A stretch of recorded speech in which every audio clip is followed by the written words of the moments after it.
Good day to all. Good day to all. This is another one of those Wednesday live things, and we're about to go live and get right into it, you guys. Okay.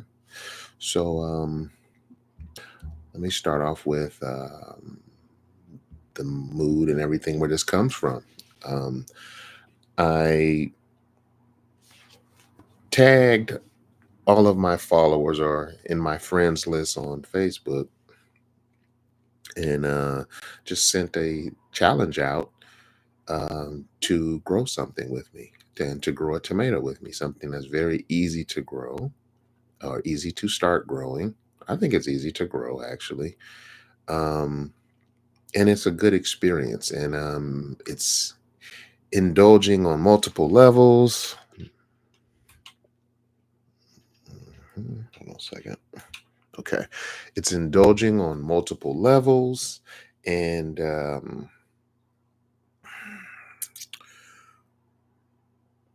it's an inclusive experience. So I'm just trying to share gardening with people. I'm trying to. Okay. Um, so anyway, I had a good amount of energy built to it, and that from the post, and I just decided let me just go in and talk about it today because today is going to be I'm going to do my first uh, Facebook live on that subject today, and I'm going to tag everybody to it. So it'll be basically at followers, then a tomato emoji. And that's how I'm going to continue to stay in touch with those who want to do that. So if you're not interested in all my other antics on social media, you just want to sift through and get the ones that if you're trying to just keep up with that challenge, I'm going to make it easy for you to just follow that content or hop into those posts and share pictures and things along the way. So um, it's just an idea that hit me, and I just decided to speak on it and share on it today. I had a couple other topics that were possible, um, but this one is pending, and it's on tap right now. Okay, so let me all right. Let me give a quick gist of what we're doing. I'm going to start May 1st is going to be the planting day. I believe I'll be planting on the 31st of April because that's the Wednesday. That's the day I'll have open to do that and do the upload of content. Um, but regardless, I'll be once a week uploading what's going on. And today I'm going to start with how to actually get a live tomato or a rotten tomato and extract those seeds and properly get them to a point where you can use them. And with a lot of seeds, quite a few seeds, as long as you keep them on a paper towel or something, as long as they're on some type of paper towel, these, for example, are like bell pepper, sweet pepper seeds. Okay. But as long as you keep them with a paper towel or something or a napkin around them, um, they will dry out properly. And the seeds need to be dry first. And they come in the food that we eat viable. Now, let me make a quick point here.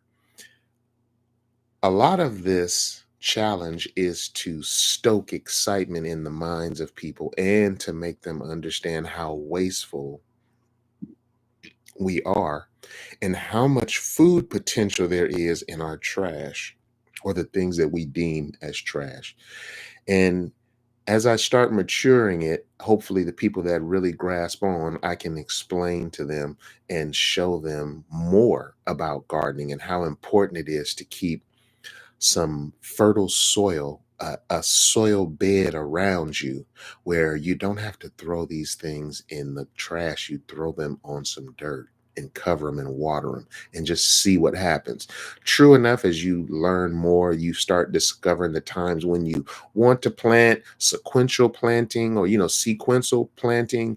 The time it gets as deep as you want to go, but the first thing is to have the aha moment of, wow, there's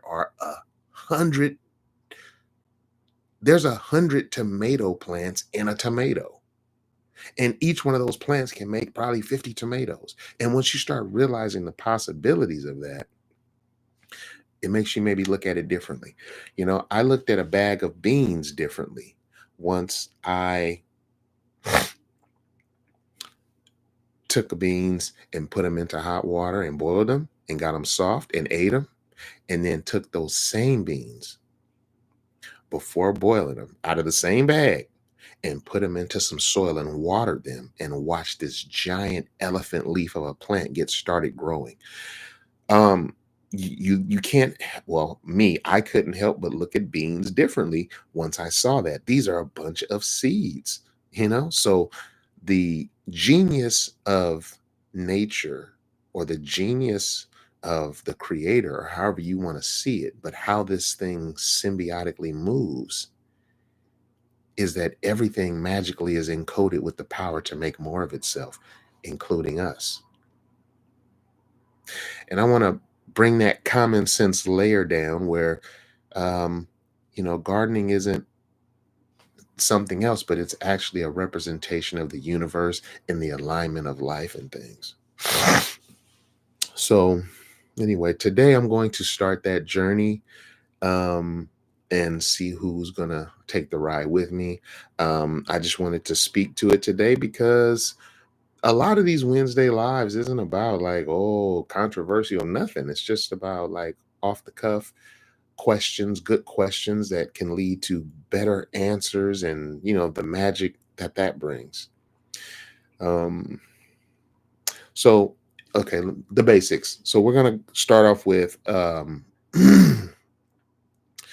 once the seeds are harvested, you can also buy seeds from an outlet like Home Depot or Lowe's. They have plant departments and lots of different types of tomatoes. Like there's not just two or three types, but if you have a beautiful, gorgeous tomato in your fridge that you took time in the store to pick it out, and oh, this is the one, you might already have your magic tomato right there. So why not grow that, what you found magical, right? Who knows if it'll be a beefsteak or Roma, or who know, or cherry tomato, who knows what it's going to be, right? But um, they all basically grow quite easily, and they're trying to find a way. I mean, they will try to live. If you take old vegetables and just, or like tomatoes and stuff like that, and just throw them in some soil and water them, you will get plants from that. Okay, so so basically, after you figure out how you're going to get your seeds, then we're going to get some potting soil, a 1 gallon pot, which is about, let's say about 10 inches high, diameter of about maybe 5 inches, maybe something like that. 1 gallon pot, and fill that with soil. There is a nice technique I like to use. I'll share all that in the videos as I prep people for this. Um, but basically, potting soil, the pot, the seeds, of course, and then the day that we water them, and we're just going to put them in the soil. Probably put them under about a 1/4 inch of soil, not much, and water them very lightly, not to disrupt the soil. Once the soil gets its body to it, and it won't move the same because now it's kind of gotten a structure to itself. Like each piece sticks to the next piece and it gets the shape of the pot generally. But before you water it, it'll just fly all over the place. Wind, dust, you name it, water, it'll just shoot all over the place. So you got to be very careful with your first watering or few or so. But after that, we're going to sit back and watch them grow. And we're going to probably leave them in those 1 gallon pots for, oh, let's say roughly um, a month and a half, maybe. Depends, something like that. 4 to 6 weeks, something like that. And once that plant has, like, if the plant, if the pot is this high, once the plant is about this high, that's about the time we're going to get it out of those pots. And then we're going to find a place to put them in the ground. So I'm going to talk to everybody about how to find a good location, how to understand and geo navigate where the sun is. I'm going to do a lot of that sheet work for people so they can have a very successful run. And the best part is we're going to hold hands and walk through this together. So questions, pictures, celebratory, cheering for each other, you name it. But I'm looking to make a good experience and share the beauty of gardening. That's what I would really like to do. So, and then this group is to share all the way to the point where we start consuming the tomatoes. So the meals we make with them, from sandwiches to salads to you name it, anything you can put tomatoes on or process tomatoes and make. I've never made like ketchup or spaghetti sauce, but we know that the main ingredient is tomatoes on all these things, right? And then maybe even harvest seeds from the plants that we grow and then continue that on, because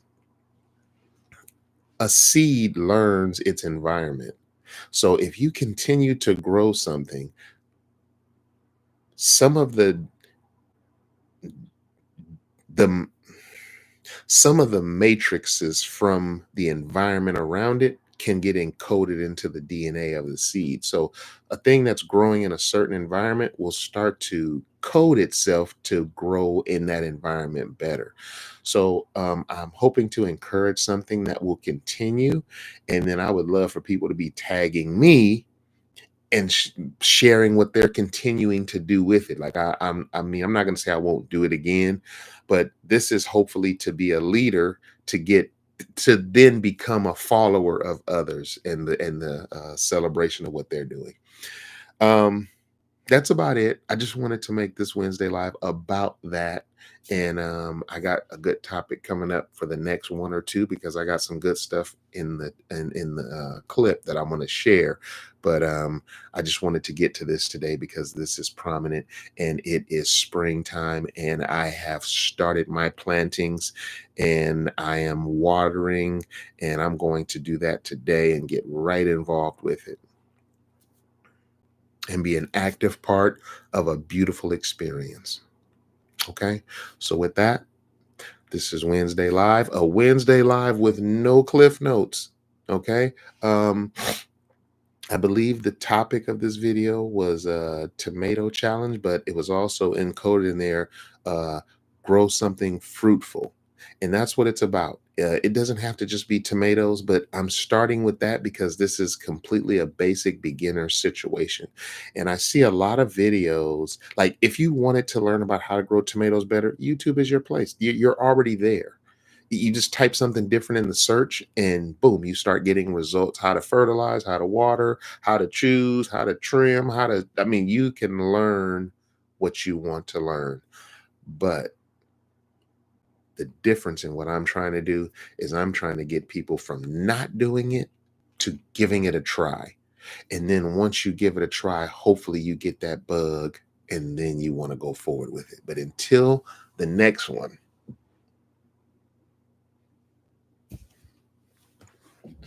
this is G over here at Nurture of Our Humanity.